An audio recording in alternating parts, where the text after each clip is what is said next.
الحمد لله رب العالمين الصلاة والسلام على سيد المرسلين أما بعد فأعوذ بالله من الشيطان الرجيم بسم الله الرحمن الرحيم يا أيها الذين آمنوا ادخلوا في السلم كافة صدق الله العلي العظيم.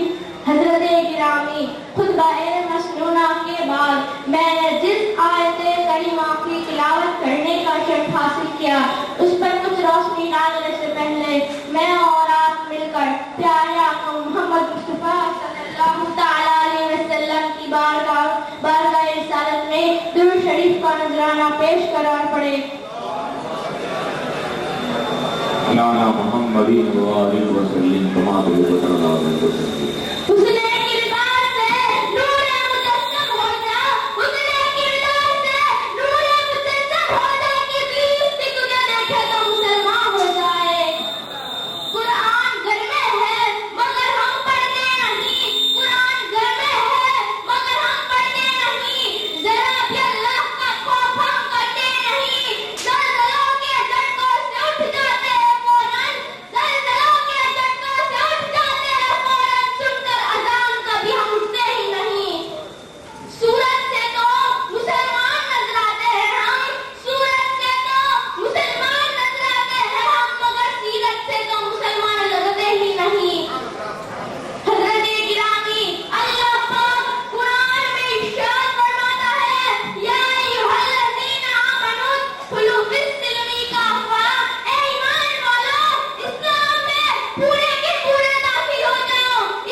وبركاته. سبحان اللہ.